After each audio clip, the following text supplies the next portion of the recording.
अस्सलामुअलैकुम, good morning, सुबह बखैर, क्या हाल चाल भाई। हमारे बच्चे बहुत खुश हैं क्योंकि उनके स्कूल खुल रहे थे 4 अगस्त से और पहले। अब खुलेंगे 14 अगस्त से के बाद ही होंगे। 14 अगस्त की तो वैसे ही छुट्टी हो जाएगी, लेकिन अच्छा तो स्कूल तो खुल जाएंगे, बच्चे बहुत खुश हैं। अब बच्चों के वालिदैन का क्या हाल है, that's another story all together. लेकिन आई एम श्योर रिलीव्ड ही होंगे। गर्मी इतनी शदीद है कि I am sure when they want to send their kids to school तो तब उनको भी फिक्र होगी कि क्या होगा। तो लिहाजा बिकॉज ऑफ द गर्मी अब छुट्टियां जो हैं वो आगे होंगी। अच्छा, मुझे ऐसा लग रहा है इससे भी ज्यादा आगे होंगी। नहीं नहीं, मेरा ख्याल है कि होपफुली हम उम्मीद करें कि मौसम वन ऑफ दोस पेरेंट्स जिनकी मैं बात कर रही थी, तो आपका क्या ख्याल है? बेहतर हो जाएगा और बस खुल जाएंगे। पता है, आई ऑल्सो डिडंट वांट कि अभी 4 से फौरन ही खुल जाएं, बिकॉज हमारे स्कूल भी 14 अगस्त के बाद ही खुलते थे। सो हम चाहते हैं कि हमारे बच्चों के स्कूल भी उसी टाइम के टाइमलाइन के अराउंड खुलें। पुरानी बात कर रहे हैं, आपको पता है ना, ठीक है, हम बहुत पुरानी बात कर रहे हैं, लेकिन अगस्त में बहुत गर्मी होती है। और पता है, स्कूल जाने वाले बच्चे फिर भी टेम हो जाते हैं, ज़रा समझदार हो जाते हैं, अपने कामों में लगे रहते हैं। जो वो बच्चे होते हैं ना, जो अभी उस स्टेज पे होते हैं कि स्कूल उन्हें नहीं डाला जा सकता। मेरे घर में एक ऐसा भी है, छोटी सी है, लेकिन वो जो नाक में दम करते हैं ना। हाँ, तो उसकी जिक्र हम क्यों कर रहे हैं? अभी तो हम बेचारे स्कूल, लेकिन इन्होंने सोचा मौका मिला है तो मैं जल्दी से ये भी बोल लूं कि बच्चे जो हैं वो ऑब्वियसली, मैं चाह रहा हूँ कि उसे मैं किसी तरह कल से उसके स्कूल खुल जाए उसे डाल दूं मैं। तो ऐसा करें ना, there are preschoolers for that as well. लेकिन इन एनी केस जिनके बच्चे स्कूल जा रहे हैं अब वो आराम से चिल करें, क्योंकि 14 अगस्त के बाद ही अब स्कूल खुलेंगे, मोस्ट प्रॉब्ली 15। अच्छा भाई, कल कराची में है और अगर आप सदर और अतराफ के इलाकों में चुंदरेगर रोड पे काम करते हैं या इस तरफ आप काम करते हैं, तो आप के लिए हमारी भरपूर हमदर्दियां हैं। क्योंकि हमें पता है कि शाम में ऑफिस के औकात में लोग घंटों ख्वार हुए हैं। तो ये हुआ एग्जैक्टली किधर, आपको जरा लोकेशन बता दें कि आई चुंदरीगर रोड के अतराफ सड़कें जो हैं, और अगर आप यू नो दिस प्लेस, तो बड़ी डेंस किस्म की ऑफ शूट्स हैं, बहुत सी सड़कें हैं, बड़ी ही important buildings, installations, culture centre, art centre, बहुत सी चीज़ें हैं इस वक्त इर्द गिर्द। और अंदाज़ा करें कि उसमें ना सिर्फ लोग ट्रैफिक जैम में फंसे, फिर लोगों की गाड़ियों के पेट्रोल भी खत्म हो गए, धक्के भी लग रहे थे गाड़ियों को, बीच में लोग भी थे, गर्मी भी। सूरज ढलने से काफ़ी देर पहले से ये सिलसिला शुरू हुआ हुआ था और उसके बाद आप ये रात के विजुअल्स देख रहे हैं, मगरिब के बाद के, यानी 7:30 8 बजे, 8:30 के, तब तक यही सूरत हाल। बस बम्पर टू बम्पर गाड़ी, और 1 इंच गाड़ी या मोटरसाइकिल आपकी हिल नहीं सकती थी, क्योंकि मुताबिक चीज़ें चल रही थी। कुछ प्रोटेस्ट भी थे, गवर्नर हाउस में कुछ मेहमानों की आमद भी थी। So everything you know accumulated to this disaster। नहीं तो ठीक है, फाइन, डिजास्टर हमने समझ लिया और रीजन भी आपने बता दिए, लेकिन इंतजामिया कहाँ सो रहे थे, क्या कर रहे थे? अगर पता चल ही गया है, अव्वल तो इतनी ज़्यादा चीज़ें अगर वहाँ हो रही हैं तो ऑलरेडी उनको एक रूट प्लान टाइप चीज़ बना देनी चाहिए थी। चलो नहीं बनाई, be present over there and guide the people. मतलब फंसे हैं तो फंसे पड़े रहे फॉर आवर्स, तो कोई निज़ाम तो होना चाहिए था ना लोगों को निकालने के लिए वहाँ से। सो दिस इज़ टोटली इंतज़ामिया का फेलियर कि वो यहाँ मदद नहीं कर सके। मतलब लोग ख्वार हो गए, गर्मी का आलम तो खैर किसी को बताने की ज़रूरत नहीं है, पेट्रोल ख़त्म हो गया, उन्हीं में बसें भी हैं, गाड़ियाँ भी हैं, मोटर बाइक्स तो खैर कहीं ना कहीं करके निकल जाती हैं, रिक्शे भी हैं, धक्के भी लग रहे हैं गाड़ियों को, और सुबह टाइम पे ऑफिस में आने का प्रेशर है, सब कुछ है। बिजली का बिल भी शायद किसी ने देना हो, उस अजियत में जहनी तौर पर पहले से मुब्तला हो। आपको पता है ना कि मोबाइल फोन्स बैटरियाँ ख़त्म हो जाती हैं, घर वाले परेशान हो रहे होते हैं, किधर रह गए। This was like a total collapse। ये परफेक्ट एग्जाम्पल है कि लोगों को बेसहारा, बेयारो, मददगार छोड़ दिया जाए और बस ठीक है, ये बन गया है शहर में ट्रैफिक जाम। और ये पाकिस्तान के सबसे बड़े शहर के सबसे मसरूफ इलाके में, सबसे मसरूफ इलाके में, जो आपके मुल्क का इकोनॉमिक हब है, वहाँ पे केओस हो गया है, तो ठीक है, खुद ही शायद निकल जाएगा। और अगर कोई प्रोटेस्ट भी साथ चल ही रहा था तो मैनेज इट, मतलब ऐसे कैसे के आज़ाद छोड़ दिया कि खुद ही कर लेंगे, और इसी तरह ही हुआ, खुद ही फिर निकल आए फाइनली जब घंटों इधर उधर रोके हुए। सो दिस वाज, ये ज़रा आपको शॉर्ट्स इसलिए दिखाना चाह रहे हैं क्योंकि आपको शायद समझ नहीं आएगी कि क्या आलम था। बसें देखें, जब इतनी बड़ी बस ही सामने आके खड़ी हो जाए तो कोई चांस ही नहीं बनता ना। पता है कि आप ये देख लीजिए कि रोशनी के कुछ मनाजर हमने आपको दिखाए, ये उस वक्त की सूरत हाल है जो अभी सूरज नहीं ढला था, और लोगों की फिर भी शायद उम्मीद होगी कि चलो निकल जाएंगे। उसके बाद शाम हो गई, मगरिब की अजानें हो गई, सूरज ढल गया, रात हो गई भाई। लेकिन लोग फंसे के फंसे रहे। एक और हमने इंटरेस्टिंग बात आपको बतानी है। इंटरेस्टिंग तो क्या ही है, बस रवां बरस 21 जुलाई अभी जो दिन गुजरा है, दुनिया का गर्म तरीन दिन रिकॉर्ड किया गया है। इससे पहले पिछले साल रिकॉर्ड किया गया था, अब इस साल 21 जुलाई रिकॉर्ड किया गया है। हम हर साल टूटेंगे, हम क्या तोड़ेंगे, ये तो हर साल टूटेंगे। और हम दुनिया की बात कर रहे हैं, सिर्फ पाकिस्तान की बात नहीं कर रहे। यूरोपियन यूनियन क्लाइमेट मॉनिटर के मुताबिक 21 जुलाई यानी 21 जुलाई को आलमी सतह पर औसत दर्जा हरारत जो था वो 17.9 डिग्री रिकॉर्ड हुआ है। इससे पहले 1940 में औसत की बात हो रही है ना, एवरेज। जैसे हमारे यहाँ 4 है तो अंटार्कटिका में -40 है, तो कनाडा में 10 है। सो वो एक औसत दर्जा हरारत की बात हो रही है। मजा नहीं आया जब तक हमारे 1940 में जो था, इससे पहले गर्म तरीन दिन का रिकॉर्ड था, जो कि इससे पिछले साल 6 जुलाई 2023 को टूटा था, एंड दैट वाज 6 जुलाई 2023। और आलमी सतह पर उस वक्त औसत दर्जा हरारत 17.8 डिग्री रिकॉर्ड हुआ था, जो कि अब बढ़कर 17.9 डिग्री हो गया है। बाय द वे, कराची में आज सुबह बड़ा अच्छा मौसम है। हाँ, इट्स रियली प्रिटी। आप अपने शहरों का जरा अहवाल हम तक पहुंचाइए। कल रात को भी बड़ा अच्छा मौसम था, हवा चल रही थी, और कल थोड़ी ये भाई अब से कुछ देर पहले के कराची के मनाजिर हैं। फुहार, बूंदाबांदी नहीं है, फुहार हो रही है और बादल हैं, हवा भी चल रही है। It is just very nice, it's very pretty and it should stay this way. तो ये हम इस दुआ के साथ आगे चलते हैं और खबरों पे चलते हैं, क्योंकि ज़्यादा बहुत अच्छे मौसम की बात की जाए ना, कि नज़र ना लग जाए हमारी ही, तो हमें डर लगता है भाई। हम बड़े होपफुली जो लोग कल हुए हैं खार, उन्हें आज की फुहार से ज़रा अफाका हो। वाह, खार और फुहार दो ऑपोजिट चीज़ों को आपने कोलाइड कर दिया है। नहीं, आगे चलते हैं, कोई ख़ास बात नहीं थी।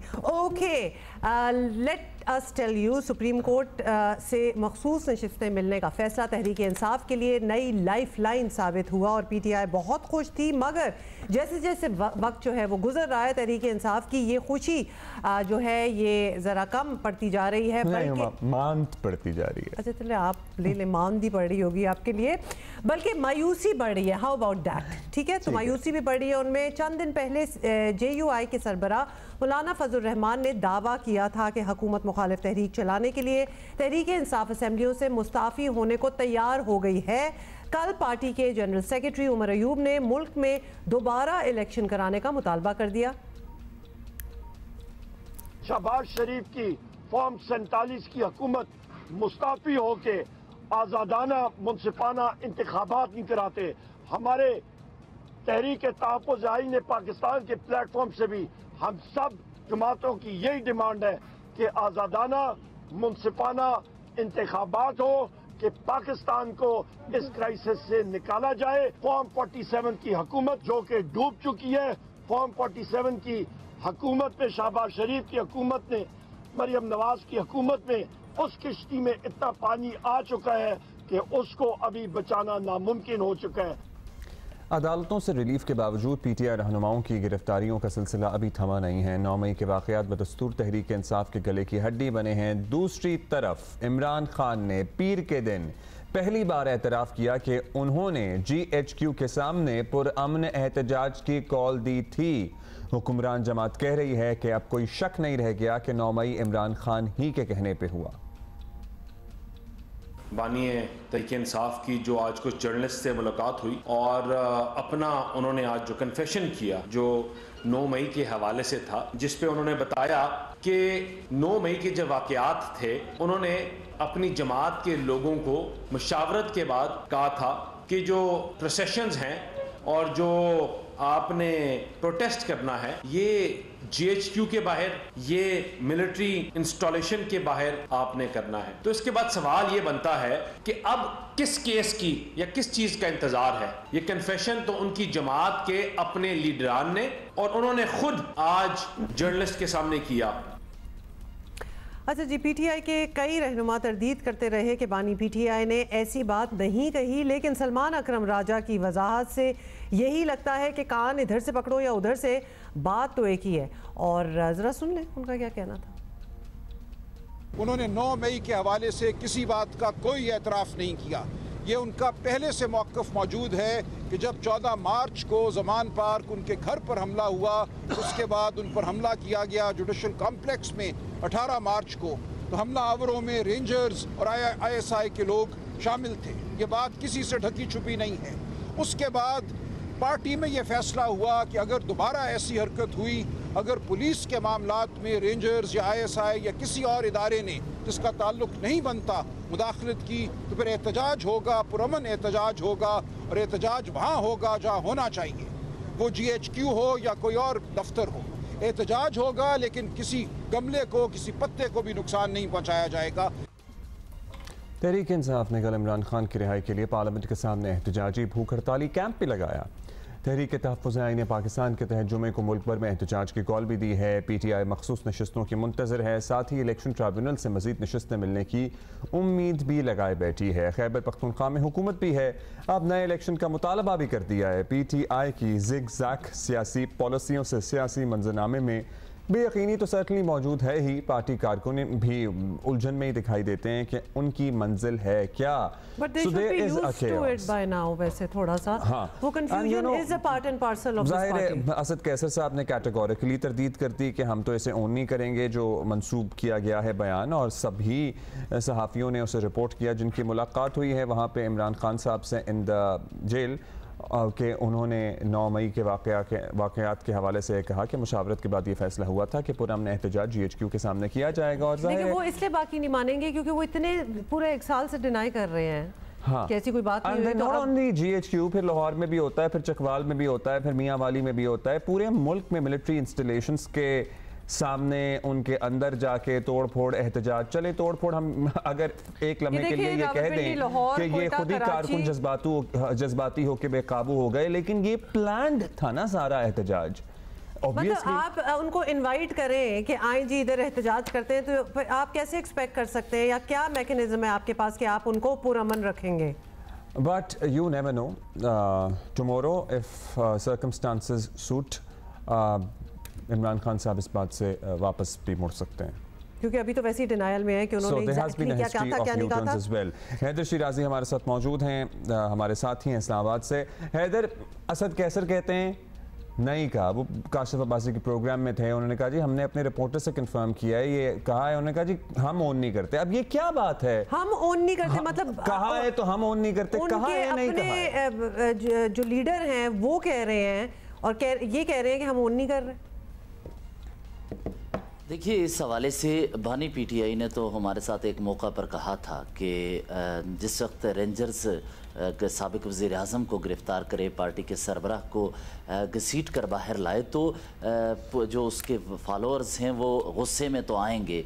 इसका इजहार उन्होंने एक मौका पर किया। लेकिन एक और सवाल सामने आता है, वो ये कि पुरअमन एहतजाज की कॉल दी गई थी, पुरअमन मुजाहिरीन मुश्ताइल किस तरह हुए, ये बहुत अहम सवाल है, क्योंकि उन्होंने तो पुरअमन अंदाज से एहतजाज करने की कॉल दी थी। और ये आपको याद होगा कि जिस वक्त भी बनी गाला या फिर ज़मान पार्क इमरान खान होते थे, तो एक अलर्ट जारी होता था PTI की ऑफिशियल अकाउंट्स की जानिब से, सीनियर लीडरशिप की जानिब से, कि ज़मान पार्क पहुँचें, बानी PTI को गिरफ़्तार करने की कोशिश की जा रही है। एट दैट टाइम वर्कर पहुँचते थे। उससे पहले ज़मान पार्क के बाहर तो झड़पें भी होती रही हैं, तो उसके वो पूरा माहौल बनाया गया था। तो आज अगर ये कोई उठ के कहते कि हमने तो पुरअमन एहतजाज की कॉल दी थी, you know, it doesn't make sense, क्योंकि उससे काफ़ी दिन पहले से, हफ्तों पहले से ये माहौल बन रहा था, और उस माहौल को बनाने में सबसे अहम किरदार सोशल मीडिया अकाउंट्स और इनके सोशल मीडिया फॉलोअर्स और इनकी लीड्स का था, जो एक जंगी कैफियत में वैसे अभी भी रहते हैं, लेकिन तब तो बहुत ज़्यादा थे। और हैदर, एक और बात, अगर ये बात आई गई है कि पुरअमन एहतजाज का जी कॉल दी गई थी, तो यानी अब जो हुआ वहाँ वो कारकुनों की जिम्मेदारी है, उन पे छोड़ दिया जाए।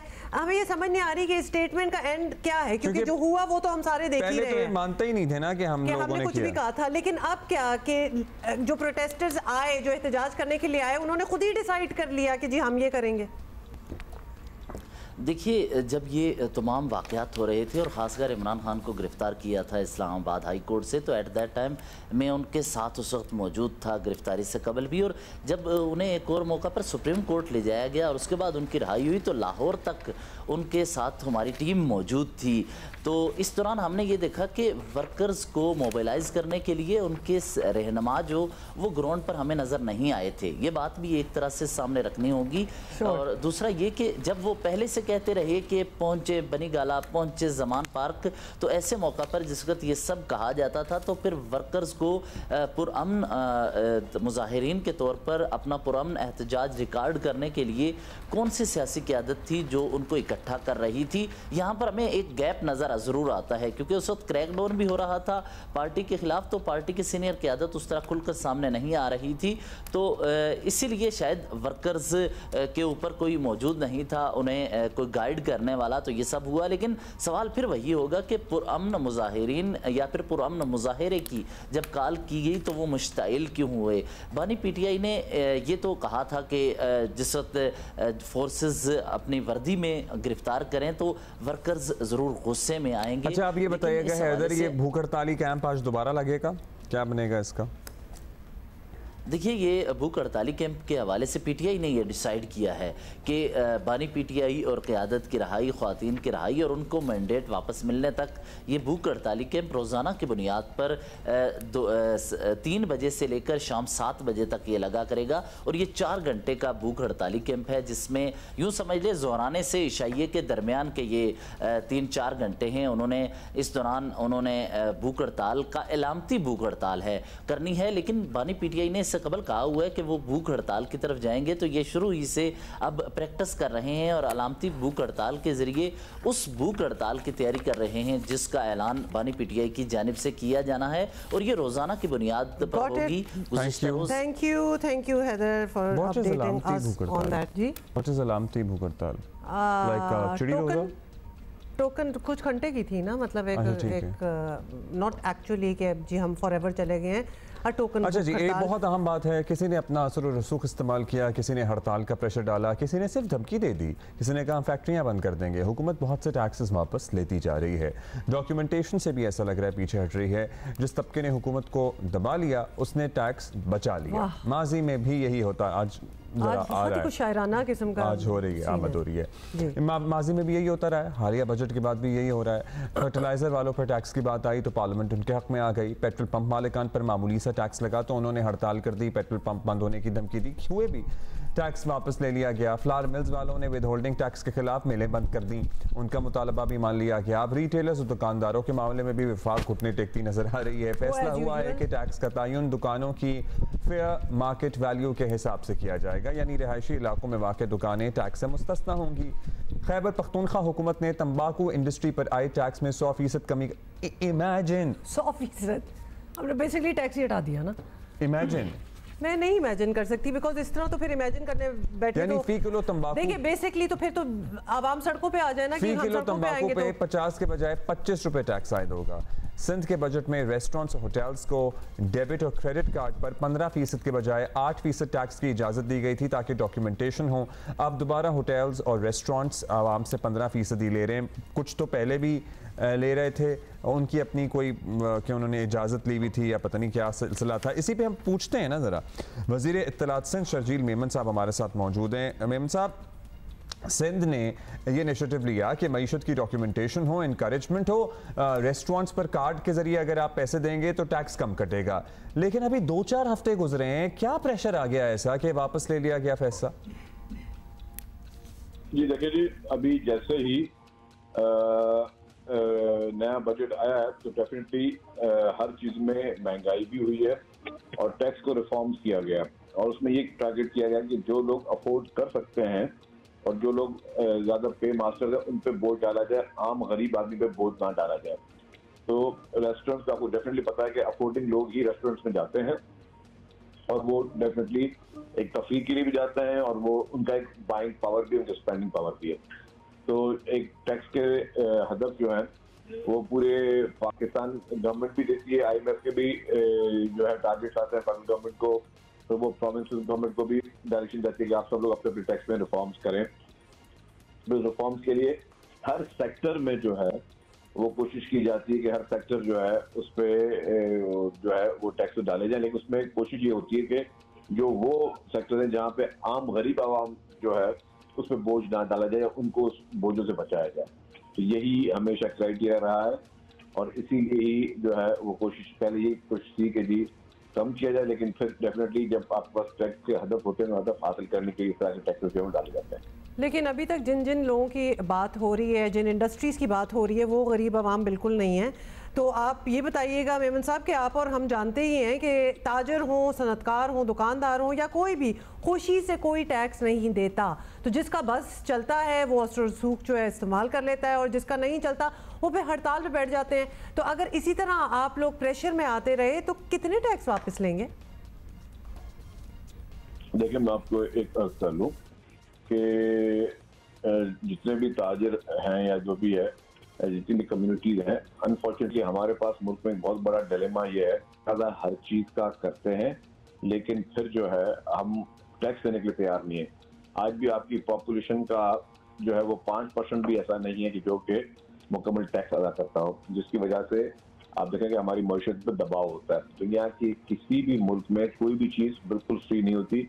टैक्सेस हम हमेशा लोग मिसालें वेस्ट की देते हैं कि जी वेस्ट में जो है वो ज़्यादातर जो है अच्छी चीज़ है और वेस्ट में जो है वो तरक्की याफ्ता ममालिक हैं वो। लेकिन अगर आप वहाँ पे टैक्सेस देख लें और वहाँ पे कोई शख्स टैक्स दिए बगैर बच नहीं सकता।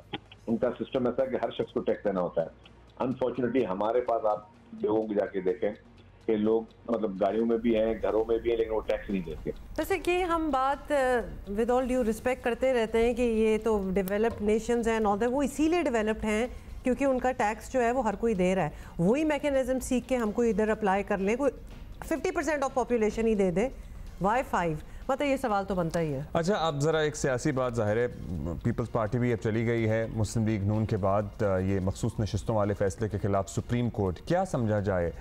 नून लीग की तरह आप लोग भी हर हद तक जाएंगे, लेकिन इस फैसले को हुकूमत और दीगर जो आप ज़ाहिर है आप इत्तेहादी हैं नहीं मानेंगे?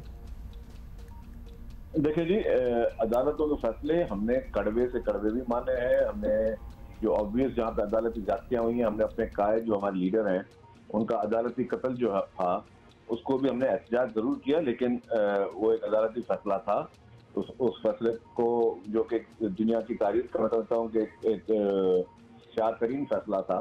उसके बाद भी जो है वो कोर्टों को की कभी तौहीन नहीं की, अदालतों पे कभी हमले नहीं किए, जज हजरात पे मौजूद हजरात के खिलाफ कभी मुहिमें नहीं चलाई या उनको कभी रिडिक्यूल करने की कोशिश नहीं की। तो ये एक फैक्टर है। पीपुल्स पार्टी जो है वो कानून और आइन के हिसाब से जाती है, और अगर कुछ मेंबर्स गए हैं अदालतों में तो डेफिनेटली वो अपना राइट समझ के गए हैं, वो कानून समझ कर गए हैं, और उसके बाद जो भी अदालत का फैसला होगा डेफिनेटली उसको मनवाने उस पर अमल भी किया जाएगा। ऑलराइट, बहुत शुक्रिया आपका शलील मेमन साहब। अभी हमें एक ब्रेक लेनी है। ब्रेक के बाद भाई हमारे पास 3 सिस्टर्स हैं जिनका हमने कल जिक्र किया था। पावर लिफ्टर्स हैं, Suhail sisters. Yes, power lifters हैं and they just won so many awards. उनसे ज़रा बात करेंगे और ज़रा थोड़ा सा सेलिब्रेट करेंगे। जी, हमने कल आपको विजुअल्स दिखाए थे एयरपोर्ट में इस्तकबाल के इन लड़कियों के। हाल ही में जनूबी अफ्रीका में हुई है Asia Pacific Africa combined power lifting championship, और इसमें पाकिस्तान की 3 बहनें भी शरीक थीं। और इन पावर लिफ्टर्स ने यूँ समझें कि दुनिया को हैरान कर दिया। आपस में ही 15 मेडल जीत लिए इन्होंने। मतलब 3 जाएंगी तो आपस में इनको इससे भी ज़्यादा वैसे कर लेने चाहिए थे, बट बेसिकली ये गईं और छा गईं। हाँ। ऐसा ही कुछ हुआ। और ये तीनों बहनें जो हैं जब वतन वापस आईं तो उनका कोई शानदार किस्म का रिसेप्शन हुआ, इस्तकबाल किया गया और उनके शायान शान तकरीबात भी मुनक्किद की गई। और आज तीनों में से 2 बहनें जो हैं वो हमारे और आपको साथ पता है we like to celebrate such athletes, particularly women athletes. Twinkle Suhel powerlifter and Sibal Suhel powerlifter हमारे साथ मौजूद हैं। बहुत शुक्रिया आप दोनों के वक्त का। बहुत मुबारक हो आपको, आपके घर वालों को, आपके कोचेस को। सबसे पहले तो मुझे ये बताएं कि माशाल्लाह तीनों बहनें पावर लिफ्टर्स। ये सुहेल साहब भी पावर लिफ्टर हैं कहीं? वालेकुम अस्सलाम, थैंक यू सो मच। नहीं, वालिद साहब जो थे वो क्रिकेटर थे। क्रिकेटर थे। नहीं, ये स्पोर्ट्स में तो लव ऑफ स्पोर्ट्स तो था। फिर ये बताएं कि आप तीनों ने पावर लिफ्टिंग ही क्यों चूज किया out of all the other sports available? Twinkle आप बताएं। असल में सबसे पहले मैंने स्टार्ट किया था तो मेरा गेम था कि मैं सारी गेमों से हटके गेम करूं, और पावर लिफ्टिंग और वेट लिफ्टिंग और कबड्डी ये थोड़ी हटके गेम्स थी, इसीलिए मेरा ज्यादा रुझान पावर लिफ्टिंग की तरफ था। और मैं पाकिस्तान की पहली वुमेन हूं जिन्होंने 2015 में पहली दफा मुल्क से बाहर जाके गोल्ड मेडल विन किया और पाकिस्तान में ये रिकॉर्ड कायम किया। और उसके बाद फिर सिबिल आप कब एंटर हुई और वेरोनिका आप कब एंटर हुई इसी स्पोर्ट में? वेरोनिका भी बता दीजिएगा, सिबिल आप ही बता दीजिएगा। ट्विंकल के बाद जो है वो वेरोनिका ने और मैंने स्टार्ट किया था, और अभी हम लोगों ने 15 गोल्ड मेडल लिए हैं। तो ये एक मिनी वर्ल्ड चैंपियनशिप थी और ये एक हिस्ट्री में है कि सगी 3 बहनें जो है वो किसी भी पावर स्पोर्ट्स में नहीं है ना। तो ये जो ड्रीम था ये हमारे कोच मलिक राशिद साहब का था, जो उन्होंने कहा था कि मुझे मेरा ये ड्रीम है आप लोगों ने पूरा करना है। तो हमारी कामयाबी का सारा जो चेहरा है वो हमारे कोच मलिक राशिद साहब के साथ। आप तीनों ने इकट्ठे इससे पहले भी किसी इवेंट में परफॉर्म किया है, हिस्सा लिया है, या ये पहला इवेंट था जिसमें तीनों एक साथ थी? इससे पहले हम लोगों ने Asian bench press championship Dubai में हुई थी 2018 में, उसमें हम चारों सिस्टर्स ने पार्टिसिपेट भी किया था। एक सेकंड आप 4 बहनें हैं यानी इन टोटल? जी टोटल 4 बहनें हैं माशाल्लाह। रिकॉर्ड बनाया था हम लोगों ने। अच्छा, चारों चैंपियन है, जबरदस्त बात है। तो ये तो छोड़े बाकी दुनिया में जाके क्या चैंपियनशिप करना, आप तो चारों आपस में ही काफी हैं, तो क्या घर में भी कोई चैंपियनशिप चलती है? जी ट्विंकल नहीं ऐसा नहीं है, फ्रेंडली माहौल है क्योंकि अलग अलग बॉडी वेट में है ना, सब अलग अलग बॉडी वेट की कैटेगरी में हैं। अच्छा ट्विंकल, चूंकि सबसे पहले आपने शुरू किया, आपसे ज़रा हम पूछेंगे कितना आपको ट्रेन करना पड़ता है दिन का, और मतलब आपकी हालत देखकर आपने ऐसा क्या किया कि आपकी बाकी बहनें भी इंस्पायर हुई? क्योंकि एट टाइम्स ये भी होता है ना, बहन भाई को इतनी मुश्किल में इतनी मेहनत कर रहा हो तो बाकी बहन भाई कहते नहीं हमने ये नहीं करना जो ये कर रहा है। हाँ, लेकिन ये तो आपसे तो इंस्पायर ही हो रही थी। असल में मैंने बहुत कम एज में स्टार्ट किया था, तो मैंने कबड्डी का वर्ल्ड कप इंडिया में जाके खेला और उसके बाद मस्कत ओमान से मेडल विन किया। तो काफ़ी ज़्यादा एक हाइट क्रिएट थी पावर लिफ्टिंग की, तो इनका काफ़ी ज़्यादा इंटरेस्ट होता था कि मैं मॉर्निंग में फिटनेस ट्रेनिंग करती थी, इवनिंग में मैं अपनी पावर लिफ्टिंग की ट्रेनिंग करती थी। तो इन लोगों को काफ़ी इंटरेस्ट था कि अगर मेरी बहन कर सकती है, तो मैंने भी इनको मोटिवेट करती थी।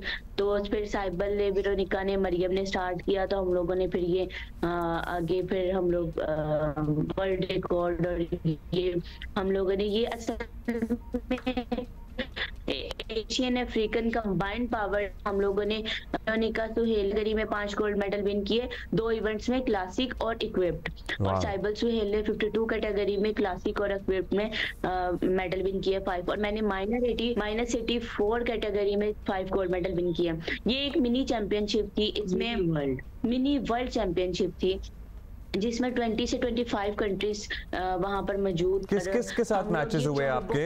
फील करते हैं कि दफा हमारा नेशनल एंथम हम लोगों के साथ हम लोगों के जापान, चाइना और इंडिया और साउथ अफ्रीका थे, और अदर्स बहुत ज्यादा कंट्रीज थी, पर हम लोगों ने ये एम रखा था कि हम लोगों ने अपना जो झंडा है वो पाकिस्तान में और मुल्क के बाहर के मुल्क में। जबरदस्त। ये मेरा ख्याल है कि जिन से हमारी बात होती है, जो बाहर जीतते हैं, और वो हमें बताते हैं कि प्राउडेस्ट मोमेंट यही होता है जब हमारा झंडा या हमारा एंथम जो है वो बजे।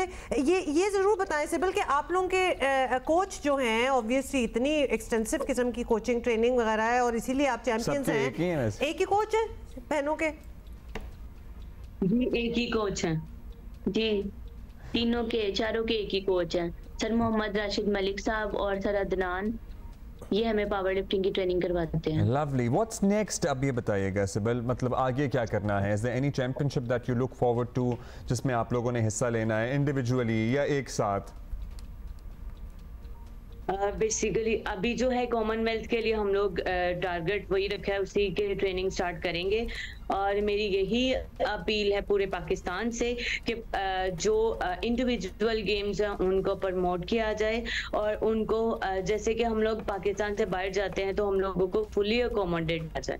मतलब कि जैसे क्रिकेट को बहुत ज्यादा स्पॉन्सर्स मिलते हैं, वैसे ही हम लोग चाहते हैं कि हम लोगों को स्पॉन्सर्स मिले, ताकि हम इस दफा हम लोगों को पंजाब स्पोर्ट्स बोर्ड ने टिकट प्रोवाइड की थी, पर हम लोगों ने जो बाकी अकोमोडेशन, हमारी एंट्री डोपिंग फीस और हमारी जो इक्विपमेंट्स थे वो हम लोगों ने खुद परचेज किए थे। तो अभी हमारी ख्वाहिश है कि कॉमनवेल्थ में हमें ये सारा कुछ प्रोवाइड किया जाए। मेरा ख्याल है कि आप यही तो सारी बात है। अब हम ये ऑब्वियसली दोबारा से एक दफा बताना चाहते हैं, जो हमारे देख रहे हैं लोग, जो हमारी चैंपियंस जाते हैं वो चैंपियंस इन रियल लाइफ हैं। एक स्पोर्ट के लिए तो मेहनत करना ही करना, उसके बाद पहुंच जाना, वो सारे रिसोर्सेज वसाइल जो यहाँ तो आपका फोकस होना सिर्फ आपने खेलना नहीं, आपने पैसे भी जोड़ने, आपने रिहाइश का भी इंतजाम करना है, आपने अपना खाना पीना भी खुद देखना है। ये डबल स्ट्रगल है हमारे आपको हम ये बता दें ट्विंकल और सिबिल के कल ही हमने अपने शो पे जब आप लोगों का वेलकम हो रहा था एयरपोर्ट पे, और हमने ये बात की थी कि वेलकम तो इतना शानदार किस्म का हो रहा है क्योंकि आप जीत के आ गए, लेकिन जब आप लोग जा रहे होते हैं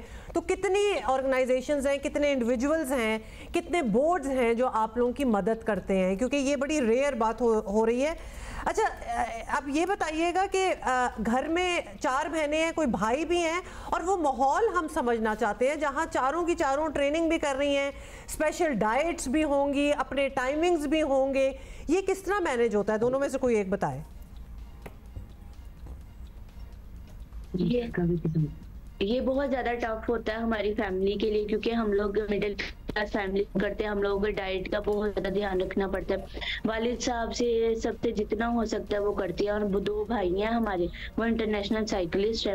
आदिल साइमन उनका नाम है, वो साइकिलिस्ट हैं। लवली। वाओ। और छोटा राबिल जो है वो स्विमिंग करता है। जी। और मैं ये भी बताना चाहूंगी कि जब हम लोगों ने जाना होता है उस टाइम पे हमें बहुत ज्यादा हर्डल्स का सामना करना पड़ता है। जैसे इस दफा हम लोगों को स्पोर्ट्स बोर्ड ने टिकट्स प्रोवाइड की, पर हाफ पेमेंट इतनी थी कि हम लोगों को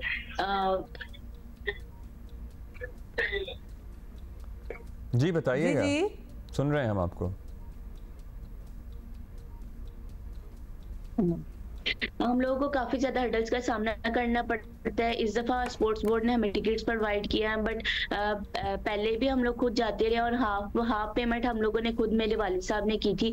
तो बेसिकली प्राइवेट स्पॉन्सर्ड को जब कहा जाता है तो वो इंटरेस्ट शो नहीं करते ना इस गेम में, जबकि अगर आप हिस्ट्री देखें तो बैक टू बैक हम लोग जब भी जाते हैं पाकिस्तान से बाहर, हम लोग अब आप तो जाके प्राइवेट स्पॉन्सर को नहीं कहेंगे ना, इसकी कोई तंजीम होगी, पाकिस्तान स्पोर्ट्स बोर्ड या पंजाब स्पोर्ट्स बोर्ड आपकी इसमें मदद नहीं करता कि जाहिर है वो खुद उनके एजेंट हो या उनका एक स्टाफ हो जो प्राइवेट लोगों से, कंपनियों से रब्ता करे और उन्हें बताए कि भाई हमारा ये टैलेंट है, जीत के आएगा, help them, assist them, sponsor them. Sports board से तो जितना होता है वो टिकट्स तो दे देते हैं, उससे ज्यादा उन लोगों के पास खुद फंड नहीं होते। This is the real tragedy। चले जी, बहुत ट्रैजिक बात है। आप सारे एक साथ ही रहते हैं। लेकिन मैं बहुत क्यूरियस हूँ, ये जरूर बताइएगा ट्विंकल आप, कि जब आप लोग बाहर जाते हैं और अपने कंपटीशन को देख रहे होते हैं, अपने कंपेटिटर्स डिफरेंट मुल्कों से आए हुए हैं, उनको क्या ऐसी सपोर्ट मिल रही होती है जो कि आप लोग विश करते हैं कि आपको भी मिले? मतलब अपने रीजन के मुल्कों से कंपैरिजन हाँ, कोई कंपैरिजन दें।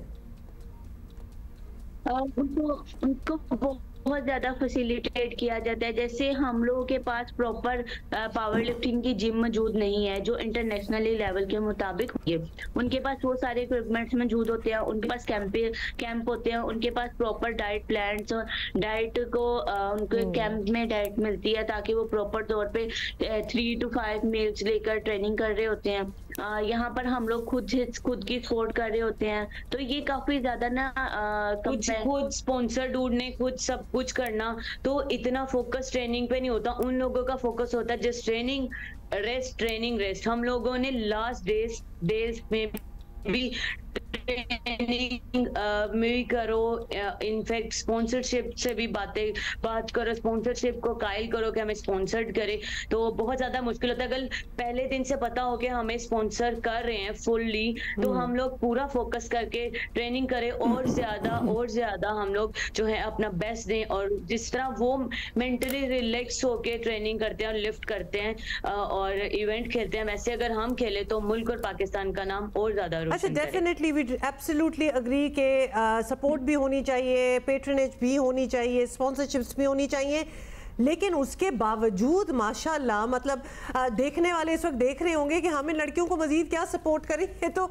आपस में ही जाके इन वसाइल में करते हुए काम रहते हुए ये सारे जो मेडल्स हैं वो तो समेट के लिए आई। बहनें एक इवेंट में गई और 15 मेडल लेके आई हैं, ये एक रिकॉर्ड है। आई एम श्योर पंजाब में खातून वजीर आला भी हैं और वो देखेंगी ये, और आप लोगों की उनसे होपफुली मुलाकात भी हो पाए और आप उनके सामने अपने मसाइल रखें कि किस तरह से, और पर्टिकुलरली लड़कियों को, वुमेन एथलीट्स को तो और ज्यादा, क्योंकि कितनी मुश्किल के बाद लड़कियां किसी भी मुकाबले तक पहुंचती हैं, किसी भी स्टेज तक पहुंचती हैं, लड़कों को भी मुश्किलात हैं। एक बात यहाँ मैं जरूर मेंशन करूंगी कि हमारी अब प्लीज ऐसे एग्जांपल्स देखें, और हमारा जो ये total biased concentration on boys होती है ना कि जी लड़के ही कर सकते हैं, लड़के ही स्पोर्ट्स में, weight lifting, all these, kabaddi, मतलब ये लड़कियां सब वो कर रही हैं जो कि हम ट्रेडिशनली लड़कों को समझते हैं कि हमारे यहाँ काम होगा। Invest in your girls. बड़ी इंस्पायरिंग फैमिली है मिस्टर मिसेस सुहेल, आपने माशाल्लाह सारे बच्चों इंक्लूडिंग ऑल योर गर्ल्स, आपने उन्हें सपोर्ट किया, उन्हें प्रमोट किया, उन्होंने इस मकाम तक पहुंचाया। नेक्स्ट टाइम हम ऐसे पेरेंट्स को भी ऑन एयर लाएंगे क्योंकि हम जरा पता करना चाहते हैं कि क्या ट्रेनिंग आप करते हैं बच्चियों की, क्या माहौल होता है जिसमें इतनी कम्पिटिटिव लड़कियां हैं। मतलब this is a perfect story for a film कि एक घर है जिसमें 4 बहनें हैं और चारों एथलीट्स हैं और जीत के आ रही हैं। आई एम श्योर कि ये कॉमनवेल्थ में अगर इन्हें सपोर्ट मिले तो जरूर मेडल लेके आएंगी, जरूर, नो डाउट अबाउट इट। अभी इन्होंने प्रूव कर दिया।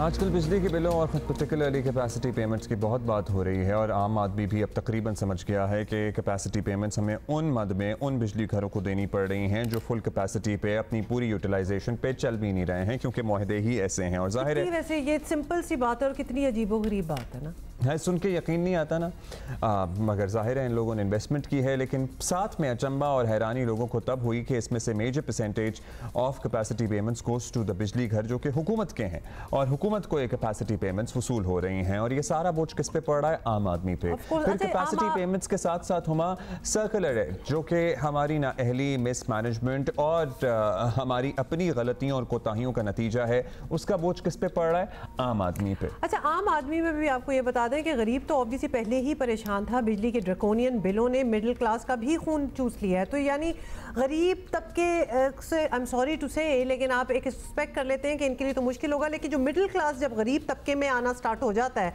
उनको भी पता चल रहा होता है कि हमने जितने गेन्स किए हैं ओवर द ईयर्स वो ख़त्म हो रहे हैं, तो then it is truly a tragedy. क्योंकि लोग जो हैं उनके लिए इस किस्म की चॉइसेस हैं कि वो या तो बच्चों को पढ़ा सकते हैं, या 2 वक्त की रोटी खा सकते हैं, या लिटरली बिजली का बिल पे कर सकते हैं।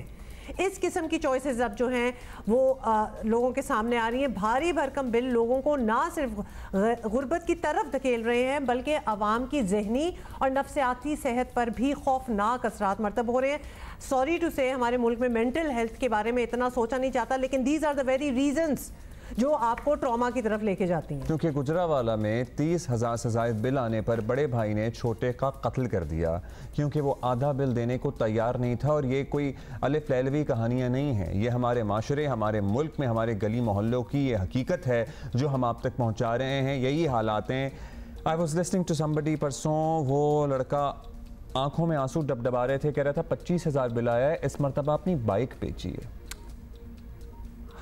मतलब आप जरा सोचें कि बाइक जो कि ट्रांसपोर्टेशन है, which leads him perhaps to his जहां वो काम करता है, अगर उसने वो ही बेच दी है दोबारा तो कभी नहीं ले पाएगा। फिर साथ ही इन रेट्स पर सनतें चलाना भी मुमकिन नहीं है। सबसे बड़ा मसला खरबों के कैपेसिटी चार्जेस हैं जो IPPs वसूल कर रहे हैं, जो बिजली पैदा नहीं होती, पैसे आवाम भर रहे हैं। Federation of Pakistan chamber in commerce and industry ने IPPs के खिलाफ सुप्रीम कोर्ट जाने का फैसला किया है। अच्छा, साथ ही आपको बता दें कि वजीर तवानाई ओवैस लगारी हमारे ही प्रोग्राम में कह चुके हैं कि कैपेसिटी चार्जेस के नाम पर आवाम से 18 रुपए यूनिट लिए जा रहे हैं। क्या एग्जैक्टली उनका कहना था ये खुद ही समझ लें। सबसे बड़ा खर्चा क्या है? सबसे बड़ा खर्चा है 18 रुपए, जिसको आप कैपेसिटी चार्ज कहते हैं। उसको आसान ज़बान में ये समझिए कि वो प्लांट्स जो हाजिर हैं आपको ऑन करके उसको बिजली पैदा करने के लिए, उन प्लांट्स का खर्चा है। वो खर्चा क्यों लिया जाता है? उन प्लांट्स को लगाने के लिए या हुकूमत खुद लोन्स लेके और उसको जी लगाती है, या जो प्राइवेट सेक्टर वाले जो IPPs जिनको आप कहते हैं वो अपने कर्जे और अपनी इन्वेस्टमेंट करके वो बिजली के पैदा करने वाले घर आपके लिए खड़े करके हाजिर कर देते हैं। उनको अगर आप जी चलाएंगे तो वो आपको तेल का खर्चा डाल के आपसे पैसे लेंगे, उसके अंदर जो मुनाफा होता है वो बहुत ही कम होता है। और अगर नहीं चलाएंगे तो क्योंकि खर्चा हो चुका, क्योंकि आपके लिए हाजिर हो चुके, इसलिए उनके कर्जे की अदाई, उनकी फाइनेंसिंग और उनके प्रॉफिट्स और रिटर्न ऑन इक्विटी आपसे लिए जाएंगे। इसी पर बात करते हैं। वज़ीर मुमलिकत बराए ख़जाना अली परवेज़ मलिक हमारे साथ मौजूद हैं। अली साहब शुक्रिया आपने वक्त दिया। अली साहब, आप लोग बखूबी इस बात से वाकिफ़ होंगे होपफुली कि ये एक सेक्टर काफ़ी है पूरे मुल्क की इकॉनमी का भट्टा बिठाने के लिए और आम आदमी को रोलने के लिए, जो कि ज़ाहिर है आप अपने इर्द गिर्द भी आप अपने हलकों के लोगों में फ्रस्ट्रेशन, गुस्सा, दुख, गम की कैफियत देख रहे होंगे। लोगों के पास चॉइसेस ये हैं कि या तो वो एक वक्त का खाना खा लें या अपने बच्चों का बिजली का बिल, चूँकि ज़ाहिर है गर्मी है, बच्चों के लिए पंखा चलता रहे सर पे। क्या आप लोगों ने सोचा है? हमने बहुत बात कर ली है, नेगोशिएट दोबारा किए जाएंगे कॉन्ट्रैक्ट्स, गवर्नमेंट इस बिज़नेस से निकलेगी, ये सारा कुछ इदराक हो गया, किस स्टेज पे है मामला? देखें अब्दुल्ला, आपने बिल्कुल ठीक कहा, जो तवानाई का शोबा है ये इस वक्त एक्लीज हील्स की तरह पाकिस्तान की मईशत के लिए, और इसके जो है फ़र्क शोबों के ऊपर इसके असरात नज़र आना शुरू हो गए, चाहे वो इंडस्ट्रियल कॉन्ट्रैक्शन हो, चाहे हमारी सोसाइटी के अंदर जो लोगों का एहतजाज और जो गम और गुस्सा नज़र आ रहा है उसकी शक्ल के अंदर हो। तो आई टोटली ओन कि ये एक बहुत करीबी इस वक्त इस मसले का एक रोल है और हमें इसको हल करने की ज़रूरत है। अब इसीलिए प्राइम मिनिस्टर साहब ने, जो आप जानते हैं, देरपा इस्लाहात इस शोबे के ऊपर शुरू की हुई है, जिसको शॉर्ट टर्म के अंदर भी प्रॉब्लम को हल करने की कोशिश की जा रही है और मीडियम टर्म के अंदर भी क्या होगी। और मैं इसके ऊपर बात करने से पहले सिर्फ इतनी गुजारिश करूंगा कि देखें अब्दुल्ला, इसका हल ये नहीं है कि हम अपने चाइनीज साथी, जिन्होंने हमारा मुश्किल तरीन वक्त के अंदर साथ दिया, इस मुल्क के अंदर इन्वेस्टमेंट लेके आए, जब यहाँ पे 15 घंटे की लोड शेडिंग हो रही थी, हम उनको यहाँ पे विलन्स के तौर पे, IPP प्रोड्यूसर्स को विलन के तौर पे ये बात हम पहले अपने प्लेटफॉर्म पे भी कर चुके हैं कि हम ये बिल्कुल प्रोजेक्ट नहीं करते कि कोई कॉन्ट्रैक्ट आप डिसऑनर करें या उसको कैंसिल कर दें या इन्हें कहें जी हमें तो बिजली खरीदनी नहीं है, बिकॉज ये बच्चों वाली बातें हैं। नहीं, हम यहाँ पे आवाम की नॉलेज के लिए भी करते हैं और आप इसको भी दोबारा दोहरा रहे हैं। सारा कुछ क्लियर कर लेते हैं। अली परवेज मलिक साहब, आप इस वक्त पहले ये आप क्लैरिटी दे दें जी, एक क्लैरिटी बस आप दे दें, क्योंकि आवाम इस वक्त देख रही है ना कि कितने चाइनीज IPPs हैं और कितने हमारे अपने, हम थोड़ा सा ताकि ये बात जो है वो कंफ्यूजन में ना जाए। माँ मेरी बात आपसे गुजारिश ये, जस्ट हेयर मी आउट। आपने 5 मिनट इब्तदाइया बोला, मैं भी हल्के की सियासत करता हूँ, मुझे पता है लोगों की क्या तलीक है, मैं चेंबरों की भी सियासत करता हूँ, मुझे मालूम है। मैं सिर्फ आपसे गुजारिश कर रहा हूँ, जो हुकूमत के भी मंसूबे हैं, उनके पीछे जो कर्जे हैं, क्या आपने उसको देखा है कि वो कहां से जनरेट हुए हुए हैं? ये जो अरबों डॉलर की जो इन्वेस्टमेंट्स हुई है पावर प्लांट्स की शक्ल के अंदर, जिसके बाद आपने 15 घंटे की लोड शेडिंग को ओवरकम किया है, आपने मईशत को अपना ईंधन मुहैया किया है, उसकी फंड्स कहां से जनरेट हुए हैं? तो it is not as simple as के जी गवर्नमेंट अपने मंसूबों को वहां पे रिटर्न लेना शुरू खत्म कर दे। इक्विटी तो इज 20% ऑफ द प्रॉब्लम, 80% तो डेट है इन सारे के सारे पावर प्लांट्स के पीछे, जिसके पीछे साइनोशोर इन्वॉल्व है, जिसके पीछे चाइनीज बैंक्स इन्वॉल्व हैं, जिसके पीछे चाइनीज इन्वेस्टर्स इन्वॉल्व हैं। तो प्लीज मैं आपसे गुजारिश ये कर रहा हूं कि अगर हमें इनको विलिफाई करके कोई चीज हासिल होगी तो वो कतन नहीं होगी, और हमें ये चीज समझ लेनी चाहिए इन अग्रीमेंट्स के पीछे इंटरनेशनल आर्बिट्रेशन की ऑप्शंस मौजूद हैं, और पाकिस्तान रीसेंट पास्ट के अंदर रिकोडिक के अंदर भी फंस चुका है, कारके के अंदर भी फंस चुका है। तो हमें इस मसले का हल सबकी शराकतदारी के साथ एक अच्छे अंदाज पे निकालना है। और अब हुकूमत क्या करने जा रही है, मैं उसके ऊपर आ जाता हूं। देखें, शहबाज शरीफ साहब ने इस तकलीफ का एहसास करते हुए इमीडिएट टर्म्स में क्या काम किए, मैं आपके आगे रख देता हूं, और मीडियम टर्म में उसको किस तरह हल करने जा रहे हैं। इमीडिएट टर्म के अंदर रिकॉर्ड सब्सिडी एक ऐसे वक्त के अंदर जब आपकी वफाकी हुकूमत के पास सूबों को पैसे दे के इतने वसाइल मौजूद नहीं है कि वो अपना सूद पूरा कर सकें, उस माहौल के अंदर 1000 अरब से उन्होंने ज्यादा सब्सिडी की पेमेंट उन्होंने पावर सेक्टर के लिए रखी हुई है। इसके साथ साथ स्लैब्स के अंदर जो आपकी बिजली इस्तेमाल करते हैं उनके टैरिफ्स को 15-16 रुपए तक उन्होंने रिस्ट्रिक्ट किया हुआ है, जब आपको 40 रुपए सिस्टम को क्लियर आउट करने के लिए चाहिए। उसके बाद 50 अरब रुपए से उन्होंने पीएसडीपी अपने पेट पे पत्थर बांध के उस इन्वेस्टमेंट को जो इस पाकिस्तान को आज दरकार है उसको रोक के लोगों को जो अनप्रोटेक्टेड कंज्यूमर्स हैं उनको कुशन करने की कोशिश की है। उसके अलावा 240 अरब रुपए की जो सब्सिडीज, जो क्रॉस सब्सिडीज आपने इंडस्ट्री के लिए उनके टैरिफ में डाली थी, उसको डिसमेंटल करके हुकूमत ने अपने कंधों पे लिया ताकि कुछ हद तक लोगों की तकलीफ को सर सब्सिडी वाला मामला तो चले समझ नहीं आता, आपकी तमहीद भी खासी तवील हो गई है। अब जरा बताइएगा, ये बात भी पता लग गई है सबको, मल्टीपल टाइम डिस्कस हो चुका है कि सरकार को, हुकूमत को इस बिजनेस में से निकलना पड़ेगा।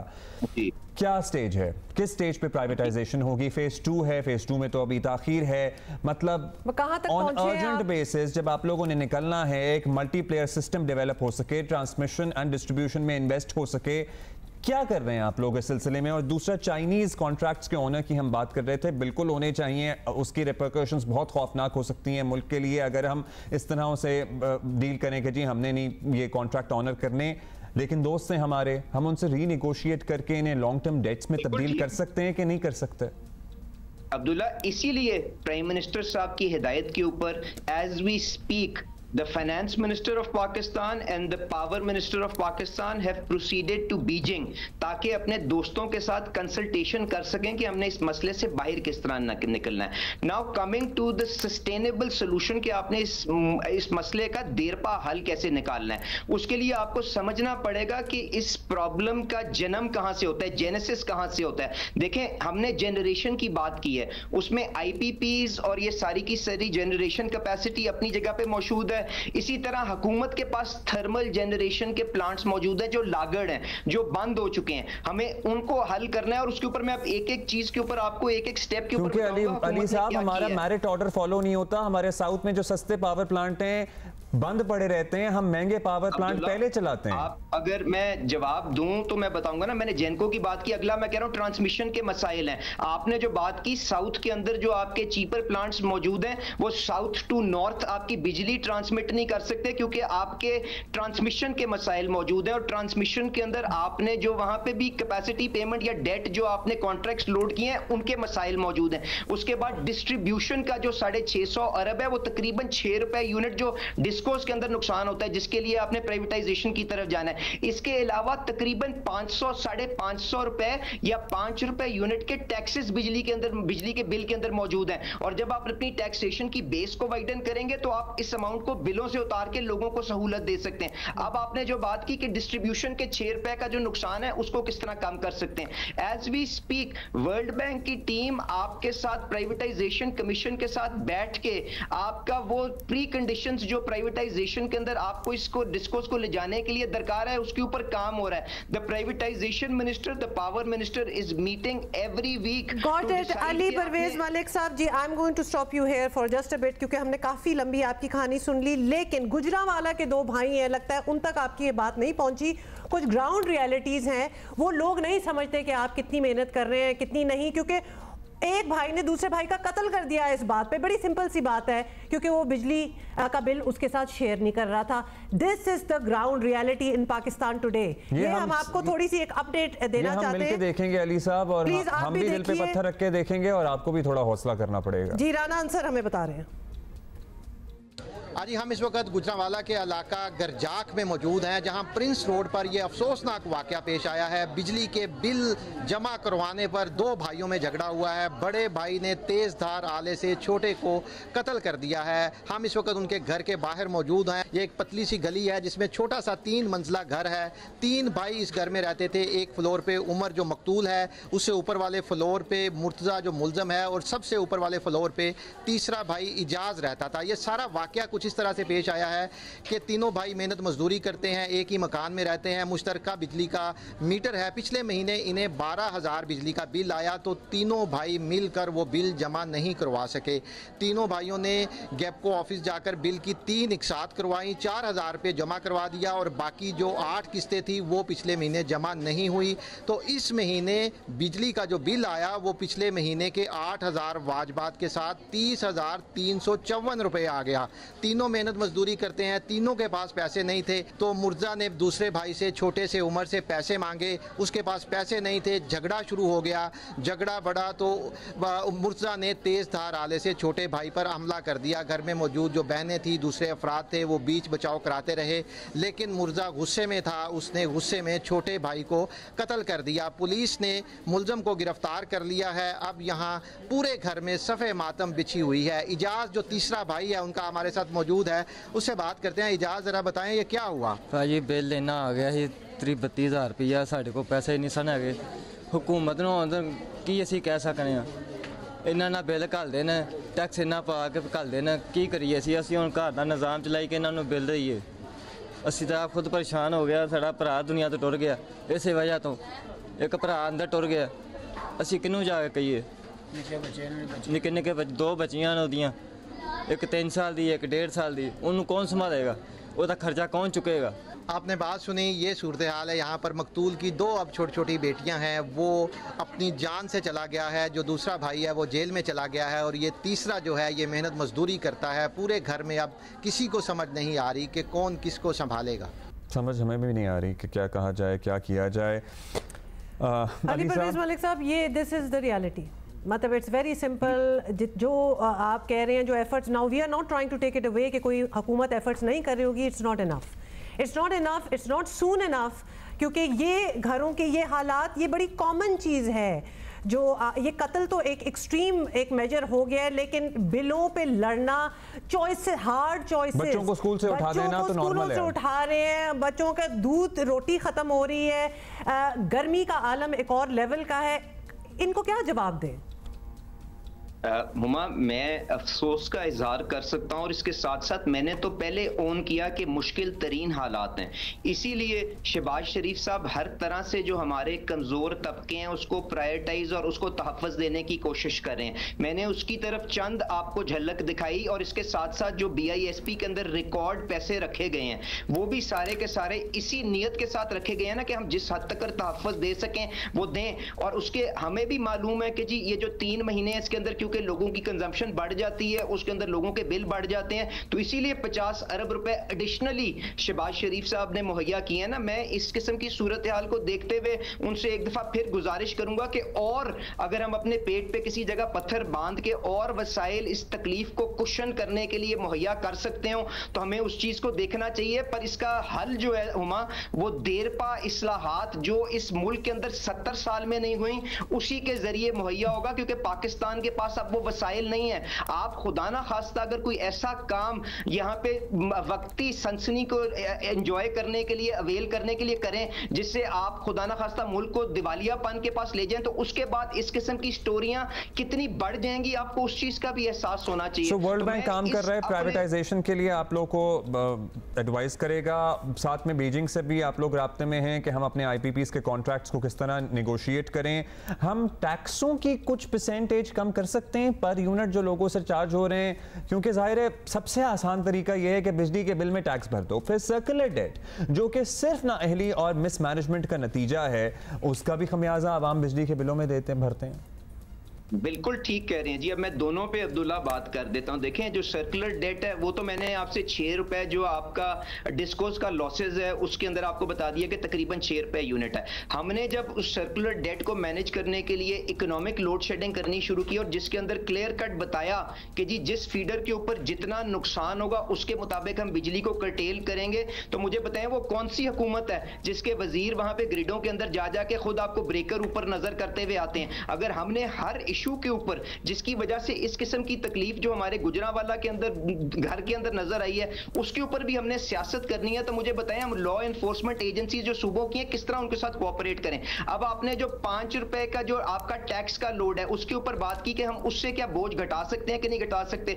तो अब्दुल्ला देखें, उसके लिए ये भी समझें कि हमें अपनी बेस को वाइडन करना पड़ेगा। अगर आज पाकिस्तान की सूरत हाल ये है कि खसारे आसमान को बातें कर रहे हैं और आपको एक IMF प्रोग्राम के अंदर रहते हुए मुतबादिल जो रेवेन्यू बेस को कैसे वाइडन करेंगे? आप तो वजीर मुमलिकत बराए खजाना हैं, फ्लावर मिल वाले एहतजाज करते हैं, सब मतलब जो एहतजाज करता है, जिसका बस चलता है ना, उसकी चीजें मान ली जाती हैं। पेट्रोल डिस्ट्रीब्यूशन वाले कहते हैं जी, अखबार में पढ़ा है, फ्लोर मिल वालों को कोई कंसेशन नहीं दी गई।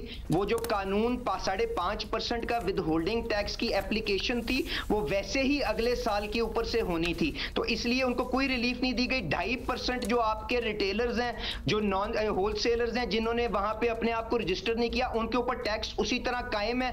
ताजिर 2 स्कीम के जरिए भी आप टैक्स लगाने जा रहे हैं अपनी अनडॉक्यूमेंटेड सेगमेंट के ऊपर। एग्रीकल्चर इनकम टैक्स भी सूबों की मुशावरत के साथ आप करने जा रहे हैं ये, और इसके साथ साथ शहबाज शरीफ साहब ने जो डिजिटाइजेशन की एक्सरसाइज FBR में शुरू की है, उसकी मदद के साथ तकरीबन 4-5 मिलियन नए टैक्स पेयर जो प्रॉपर्टी का काम कर रहे हैं, जो ट्रांजैक्शनें कर रहे हैं, जो बैंकों में पैसे रखते हैं, उनको टैक्स नेट के अंदर आप देखेंगे 1 महीने 1.5 के अंदर लाने के लिए नोटिस सर्व किए जाएंगे, और ये वो नंबर है जो आपके एग्जिस्टिंग टैक्स पेयर से कहीं ज्यादा है। तो ये 3 महीने में जो ये हुकूमत काम कर रही है लोगों की तकलीफ का अजाला करने के लिए, मेरे ख्याल से वो अनप्रेसिडेंटेड है। एंड आई टोटली ओन कि शायद हमें इससे भी ज्यादा करने की जरूरत है, और इंशाल्लाह ताला वो हम करने की कोशिश करेंगे, क्योंकि ये हमारी आवाम है, और इसमें जो कमजोर तरीन लोग जो महंगाई से पिसे हुए हैं, उनको हर तरह से शील्ड करने की जरूरत है। और जो साहिब हैसियत सेगमेंट है, वो जब तक अपना किरदार और अपना कॉन्ट्रीब्यूशन इस सोसाइटी में नहीं करेगी, अनफॉर्चुनेटली इसका कोई इजी सोल्यूशन नहीं है। आप बड़े एंथुसियास्टिक हैं, आवाम का वो गुस्सा अपनी जगह, ऑपोजिशन भी जाहिर है कि आपके सर पे सवार है,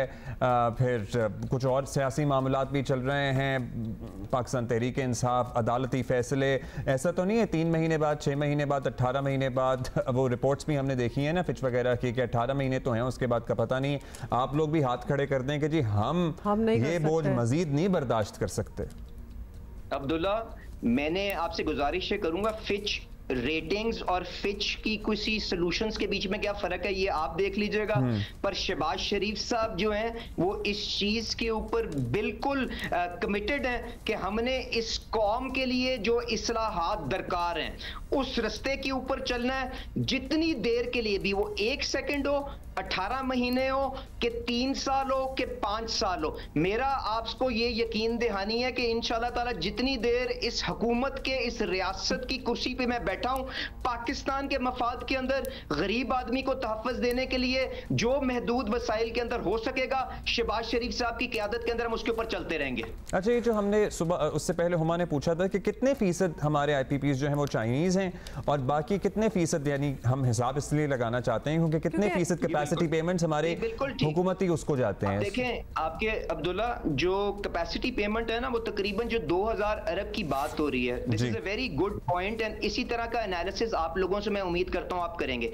जो पावर प्लांट्स आए हैं ना, वो 3 फेजेस के अंदर हैं। 94 की पॉलिसी में आए हैं, 2002 की पॉलिसी में आए हैं, एंड 2014 की पॉलिसी में आए हैं। तो ये जो 40 खानदानों की कहानी बनाई जा रही है ना, ये मोस्टली परटेन करते हैं 94 एंड 2002 की पॉलिसी में, जिसके अंदर ये तकरीबन 20 प्लांट हैं, और इन 2000 अरब के अंदर से उनका शेयर तकरीबन 80 अरब रुपए का है। तो मटीरियली भी वो इतना बड़ा नंबर नहीं है, बट उनका ऑडिट, और अगर किसी ने कोई चोर बाजारी की है उसकी तहकीक होनी चाहिए, इस पर तो कोई 2 राय नहीं है। अच्छा, होनी चाहिए तो ये भी बता दें कंप्लीट जो बाकी की जो अमाउंट है उसके अंदर 2 बड़ी पॉकेट्स हैं, जिसके अंदर आधे तकरीबन अमाउंट जो है वो गवर्नमेंट के प्लांट्स हैं, जिसके अंदर आपके RLNG के प्लांट्स हैं, आपके कोल के प्लांट्स हैं, और बाकी आपके चाइनीज प्लांट्स हैं। तो प्रॉब्लम ये है कि दोनों के अंदर जो डेट है जिससे वो प्लांट्स फाइनेंस हुए हुए हैं, वो रिगार्डलेस कि उसकी ओनरशिप पाकिस्तानी है कि चाइनीज है, वो तो आपका चाइनीज बैंक्स के थ्रू आया हुआ है। तो आपको, और ये जो कैपेसिटी पेमेंट के अंदर रिटर्न ऑन इक्विटी का तकरीबन तकरीबन 15% का कंपोनेंट है। 80-85% तो वो सारे का सारा डेट है जिसकी वजह से वो आपका कैपेसिटी चार्ज बन रहा है। तो इसको बड़ा तरीके के साथ इशू को हैंडल करने की जरूरत है और हमें इसके ऊपर सनसनी बिल्कुल नहीं फैलानी चाहिए। और अपने दोस्तों को जिन्होंने पाकिस्तान के इस तरक्की के सफर में हमारा साथ दिया जब 18 घंटे की लोड शेडिंग थी, उनको हीरोज के तौर पे पेश करना चाहिए, विलन्स के तौर पे पेश नहीं करना चाहिए और इसका रास्ता उनकी मुशावरत के साथ निकालने की कोशिश करनी चाहिए। तो ये रास्ता कब तक निकल आएगा? मुशावरत आप कह रहे हैं चल रही है, जो चाइनीज हैं उनसे भी, जो अपने हैं उनसे भी? एब्सोल्युटली, मैं आपसे बताया ना जी, आपका जो finance minister and power minister कल रात को चाइना प्रोसीड करके गए हैं। हफ्ते को वो वापस आएंगे, प्राइम मिनिस्टर साहब को अपनी रिपोर्ट देंगे, उसके मुताबिक उनके क्रेडिटर्स के साथ इस प्रोसेस को आगे किस तरह लेके चलना है उसको फर्म अप किया जाएगा। But I assure you Abdullah, आप मुझे जानते हैं साल से जब आपने लाहौर में भी रिपोर्टिंग की है, this is the highest priority for the government, because हमें एहसास है कि 60 रुपए का यूनिट जो है ना उस पर दुकान चल सकती है, ना 40 रुपए के यूनिट के ऊपर फैक्ट्री चल सकती है, ना 40 रुपए के यूनिट के ऊपर आपके घर वाले को हम तकलीफ से क्वेश्चन कर सकते हैं। इस मुश्किल दौर के अंदर जब महंगाई ने यहाँ पे बेपनाह लोगों की चीखें निकाल दी हो, तो हम इसको हाईएस्ट प्रायोरिटी के ऊपर शहबाज शरीफ साहब की लीडरशिप में अटेंड करेंगे। Power minister and finance minister are leading this और उसके अंदर जो किरदार मेरा होगा अपने हल्के की आवाज बनने के लिए, पंजाब की आवाज बनने के लिए, पाकिस्तान की और मीडिया की आवाज बनने के लिए, I will continue to emphasize this with the government. Ali Parvez Malik साहब, thank you for being with us. Thank you जी, have a good day. अच्छा जी, So yes, let's see कि FBR क्या काम करता है। हमारी टैक्स पे स्वाइडन होती है तो क्या टैक्सों से का बोझ बिजली के बिलों पे जो डाला जाता है उसको कम किया जाता है, क्योंकि एक दफा जो बोझ डाल दिया जाता है ना वो कम नहीं होता। अच्छा, तो ये सारी बात की लाइन ये निकली है कि लेट्स सी। अच्छा जी, सिंध में इमरजेंसी हालात के लिए रेस्क्यू 1122 सर्विस शहरियों के लिए एक बड़ी अहम सर्विस है, लेकिन कभी कभार हम बड़े सरप्राइज हो जाते हैं जब हम बहुत बड़ी इमरजेंसीज देखते हैं, लेकिन ये भी देखते हैं कि a lot of the times लोग अवेयर नहीं हैं कि ये सर्विस प्रोवाइड की जाती है, इनको कॉल करें और ये बहुत सी इमरजेंसीज में आपकी मदद कर सकते हैं। लेकिन अब ये सर्विस जो है ये ज़्यादा मुफीद बनने जा रही है क्योंकि इस फोर्स पे ख़वातीन को भी शामिल कर लिया गया है। हमारे नुमाइंदे काशिफ मुश्ताक जो हैं वो एक रिपोर्ट बताएंगे, हमें डिटेल दे रहे हैं इसकी। काशिफ मुश्ताक जी बिल्कुल, कराची में जहां मुख्तलिफ NGOs और निजी इदारे जो हैं वो काम कर रहे हैं, वहीं साथ ही साथ सिंध गवर्नमेंट की जानिब से भी रेस्क्यू 1122 जो है वो मुतारिफ़ करवाई गई थी। उसके साथ साथ जो कमांड एंड कंट्रोल रूम बनाया गया है वो तो हम आपको बताएंगे ही, लेकिन ख़वातीन का जो डेस्क है वो भी कायम किया गया है। मुख्तलिफ ख़वातीन जो हैं वो ना सिर्फ रेस्क्यू में बल्कि मुख्तलिफ किस्म की जो एमरजेंसी सर्विसेज हैं उनमें जो है वो हिस्सा लेंगी। हमारे साथ ये ख़वातीन मौजूद हैं, इनसे भी बात करते हैं कि किस तरह देख रही हैं ये बड़ी टफ जॉब है, इस जॉब को कैसे अंजाम दें। 6 माह की ट्रेनिंग कर आए हैं लाहौर से, तो हमें मुख्तलिफ किस्म की यहाँ पे ट्रेनिंग करवाई गई है कि हमें यहाँ पे फायर की करवाई गई है, रेस्क्यू की करवाई गई है कि वाटर के ड्रोनिंग के जो केसेस आते हैं वो किस तरीके से करवानी है। प्रॉपर हमारे मेडिकल की ट्रेनिंग करवाई है कि अगर फॉर एग्ज़ाम्पल कोई केस आता है मेडिकल का तो उसको कैसे हैंडल करना है। और RTA का हमें बताया गया है कि कोई रोड ट्रैफिक एक्सीडेंट होता है तो वहाँ पर हमने कैसे रिस्पॉन्ड करना है। ना सिर्फ ये रेस्क्यू के तमाम तर मामला को देखेंगी बल्कि साथ ही साथ जो फायर ब्रिगेड का जो अमला है उनके साथ भी ये काम करेंगी, जबकि जो कमांड एंड कंट्रोल रूम बनाया गया है वहाँ पर भी ये रिस्पांस देंगी। इस वक्त हेड ऑफिस में इनकी तमाम तर ट्रेनिंग मुकम्मल कर ली गई है और अब ये आपको तमाम तर फील्ड्स में नजर आएंगी। किसी भी किस्म की एमरजेंसी सूरत में अगर जहाँ रेस्क्यू के लिए जो मर्द हजरात हैं वो पहुँचते हैं रेस्क्यू के एहलकार, उनके साथ साथ अब ये ख़वातीन भी आपको वहाँ नजर आएंगी। जी ऑलराइट, ओके, अभी आप देख रहे हैं हमारे स्टूडियो में तो भाई हमारे पास फीमेल फायर फाइटर्स भी मौजूद हैं, you know, equipped with everything. Absolutely, I am very impressed by that. इनसे भी अभी बात करेंगे, लेकिन साथ ही हमारे पास डॉक्टर आबिद जलाल शेख हैं जो कि DG रेस्क्यू 1122 सिंध हैं और साथ इंजीनियर रूसा मेमन भी हैं, इमरजेंसी ऑफिसर हैं। थैंक यू सो मच आप लोग आए हैं। सबसे पहले तो ये बता दें, ख़वातीन पहली बार क्या इंडक्ट हो रही हैं रेस्क्यू 112 में या फिर पहले भी थी, क्या ये चल रहा? देखें, पहले तो बहुत शुक्रिया आप लोगों ने हमें अपने प्रोग्राम में बुलाया और मेरे ख्याल से 1 साल हो गया इस प्रोग्राम में दोबारा मैं आज यहाँ पर आपके साथ बैठे हुए। जब हमने इनिशिएट किया था अपना इस पूरी सर्विस को, जहाँ तक ख़वातीन का ताल्लुक है तो गवर्नमेंट ऑफ सिंध की हमेशा से प्रायोरिटी रही है। वुमेन एम्पावरमेंट पे बात की गई है और एमरजेंसी सर्विसेज में it's a very first time in the history of Pakistan कि जहाँ पर फीमेल्स को यहाँ पर स्पेस दी गई, उनको इंडक्ट किया गया और इन्होंने माशाल्लाह से बहुत अच्छा पार्टिसिपेट किया। 6 मंथ्स की ट्रेनिंग अपनी लाहौर अकेडमी से इन्होंने वहाँ से हासिल की और अब आके इन्होंने रेस्क्यू 1122 सिंध को ज्वाइन किया।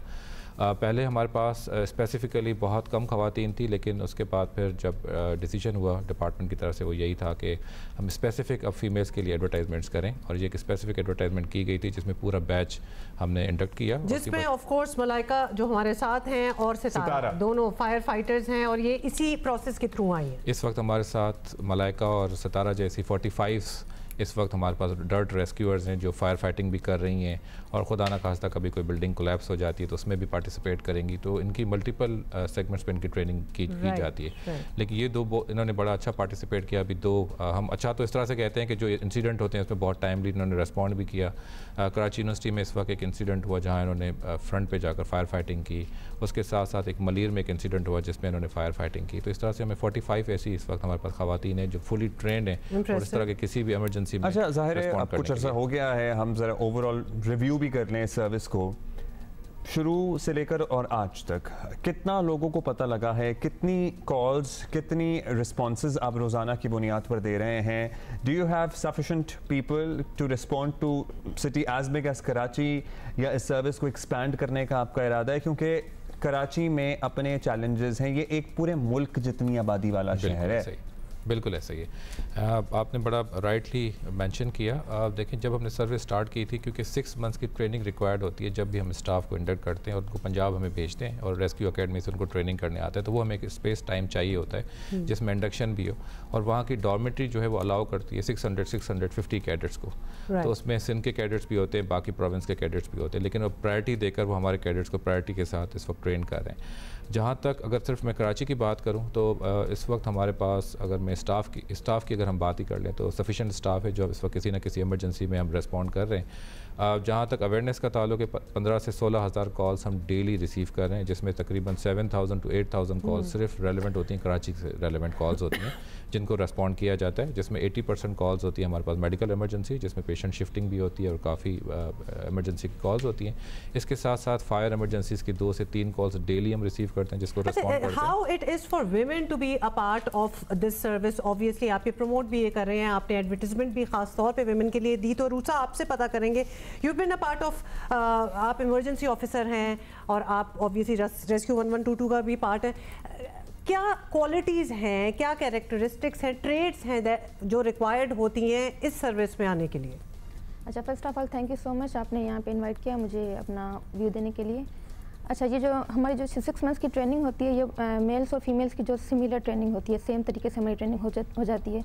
तो उसमें काफ़ी चीज़ें हमें सिखाई जाती हैं कि किस तरीके से जो वेल रेस्क्यू, वो आप किस तरीके से, अगर कोई बंदा वेल में गिरा हुआ है तो उसको किस तरीके से रेस्क्यू करना है। अगर किसी को हाइट से विक्टिम है, आपको हाइट से उसको रेस्क्यू करना है। कोई अर्बन सर्च में किसी बिल्डिंग, हमारे इश्यूज तो यही है ना कि गटर के ढक्कन ढीले होते हैं, बच्चे अंदर गिर जाते हैं, हमारे लिए बड़ी बेसिक किस्म के जी। तो ये डिफरेंट टैक्टिक्स होती हैं, हम वो अप्लाई करके उनके थ्रू हम उनको रेस्क्यू करते हैं। और देखिए, सबसे बड़ी चीज़ तो है कि टाइमली पहुंच जाना। जी जी, ये भी बड़ी इंपॉर्टेंट चैलेंज है। वैसे कराची में हमारे पास तमाम सामान, क्योंकि एट टाइम्स बिल्डिंग कोलैप्स हो जाती है, हमने देखा है हमारे पास सामान ही नहीं होता, हमें नीचे से लोगों की आवाज़ें आ रही होती हैं, and we can not do anything because we are not equipped.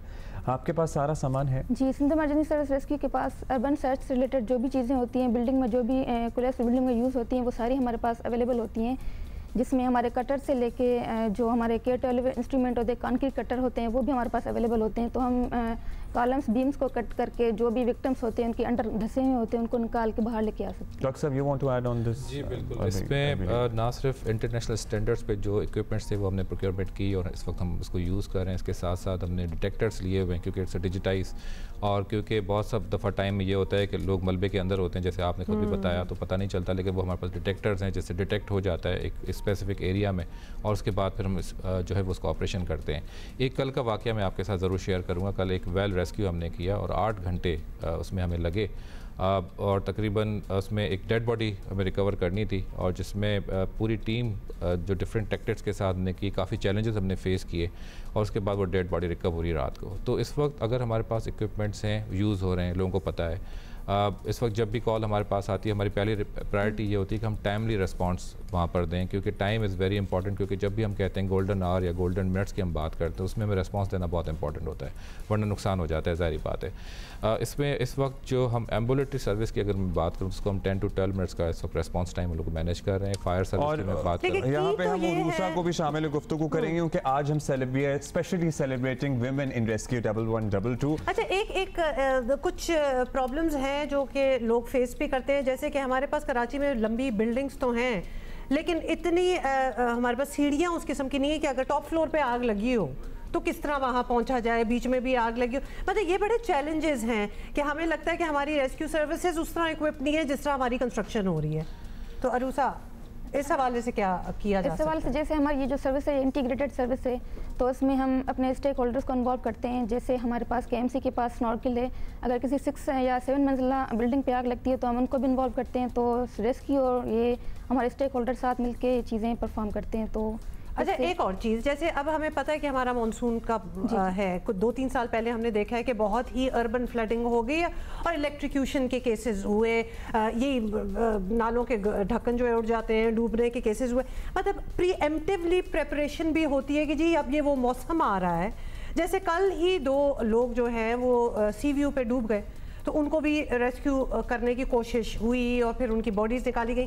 प्रीएम्प्टिवली decision होती है, डिसीजन मेकिंग के जी अब ये मौसम आ रहा है, अब ये टाइम है, तो हमें इसके लिए तैयार रहना चाहिए। जी, हमारी ये प्रिपरेटरीज मीटिंग्स होती हैं मानसून आने से पहले, तो उसमें अपनी जो हम टीम से वो इंड्यूस करते हैं, जो वहाँ पे पेट्रोलिंग का पे बेचते हैं सारी। तो मानसून आने से पहले हमारी जो टीम होती है पेट्रोलिंग पे पहुँच जाती है। तो जब मानसून ऑन द स्पॉट अगर हो जाती है तो जो हमारे रेस्क्यूअर्स हैं, वो जो भी लोग होते हैं, विक्टिम्स होते हैं, फंस जाते हैं या जो किसी गटर में ऑन द स्पॉट हम उसको रेस्क्यू कर सकते हैं। इसमें एक चीज़ मैं ऐड करता चलूँ, जब भी इस तरह की कोई जैसे मानसून है उसको हम कॉन्टीजेंसी प्लान बना देते हैं और कॉन्टीजेंसी प्लान इसका प्रॉपर्ली अप्रूव्ड होता है और सारे स्टेक होल्डर के साथ शेयर हो जाता है कि जैसे जो इस वक्त इंफ्रास्ट्रक्चर या रिसोर्सेज अवेलेबल हो पूरे प्रोविंस में या जिस सिटी में हम एक्सपेक्ट कर रहे हैं, तो उनको प्रॉपर्ली यूटिलाइज कर दिया जाए। इस वक्त क्योंकि 1122 इंटीग्रेटेड सर्विस और 1122 पे सारे स्टेक होल्डर्स ऑन बोर्ड हैं और खुदा न खासा जब भी इस तरह की इमरजेंसी आती है तो सब स्टेक होल्डर्स को इन्वॉल्व करके उनको किया जाता है। हम चाहेंगे कि हम इन 2 बहादुर खवातीन फायर फाइटर से भी बात करें। पता कि अभी आप देख रहे होंगे कहाँ की सारी खवातीन स्क्रीन। बात ये है कि जो भी हो काम तो फिर इन लड़कियों का है जो इतनी ट्रेनिंग करके आई हैं। तो I am very curious to know कि इनकी ट्रेनिंग क्या थी। मलाइका सितारा हमारे साथ हैं, ऑफ कोर्स रूसा तो हैं ही, लेकिन ज़रूर आप मुझे बताइएगा मलाइका कि ट्रेनिंग में सबसे बड़ा इंग्रेडिएंट क्या चाहिए था? कि बड़ा हिम्मत वाला आपको होना है, और क्योंकि आप आग से डील कर रहे हैं, डीप पानी से डील कर रहे हैं, लोगों को रेस्क्यू कर रहे हैं। तो मेरा मलाइका है, तो मैं घर की पहली मैं फायर फाइटर हूँ और मुझे बहुत शौक था कि मैं फायर फाइटिंग करूँ, कहीं आग लगे या कहीं पे मुझे जाने का बहुत ज़्यादा शौक था। तो ये मेरा जो ड्रीम था वो पूरा हो गया। और ये तो पहला ही शौक है, पहली बार आग लगे और जाने का। लेकिन पता नहीं, मैं आई डू अंडरस्टैंड ये क्या कह रही है कि बचाने का, कि मैं कोई ऐसी सर्विस कर सकूं। अच्छा, आप हमारी हीरो बनेंगी इंशाल्लाह, अभी से हैं माशाल्लाह। अच्छा, जबरदस्त। और सितारा आप बताएं, मतलब आप भी पहली हैं अपने खानदान में जो कि इस फील्ड में आई हैं? हाँ, पहली हैं। मेरा ख्वाहिश थी मैं लोगों की खिदमत करूंगी, लोगों की जान बचाऊंगी। और ये आपको लगा कि बेहतरीन तरीका है?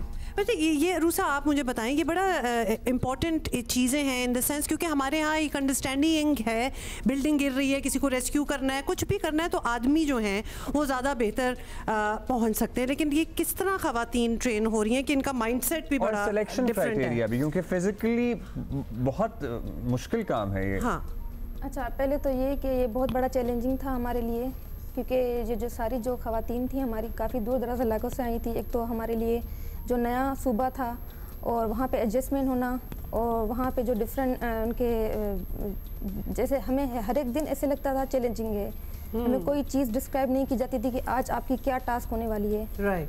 बट इन सब चीज़ों को करने से पहले हमारे जो डिफरेंट फोबिया टेस्ट थे वो लिए गए थे, क्योंकि आया किसी लड़की को पानी से तो फोबिया नहीं है, किसी को हाइट से फोबिया नहीं है। लेकिन इंसान पैनिक तो किसी सिचुएशन में भी वैसे कर ही सकता है। जी, बट वहाँ पे जो हमारे इंस्ट्रक्टर्स थे वो काफ़ी मोटिवेट थे। और लड़कियाँ भी काफ़ी मोटिवेट थी, तो उन्होंने भी काफ़ी मोटिवेशन दी। तो हमारे सिंध इमरजेंसी सर्विस रेस्क्यू की तरफ से भी हमें काफ़ी मोटिवेशन दी। अच्छा, एक बात ज़रूर, बस ये बैन-उस-सूबाई हम आहंगी का बेहतरीन मुजाहिरा है कि पंजाब में एक कामयाब service and then Sindh has adopted. No doubt about it. लेकिन अभी तक कोई ऐसी इमरजेंसी है जिसमें आपने हेल्प आउट किया हो? जी मैंने तो किया, जो क्या नाम है, जो कराची वो है ना यूनिवर्सिटी, वहाँ पे जाके मैंने कराची यूनिवर्सिटी में इन्होंने लोगों को बचाया। Huma, we have to wind the program right now. I am so intrigued by them that I really want to know more. We're going to see you tomorrow, inshallah. Thank you, Ji. Thank you. Thank you, everybody.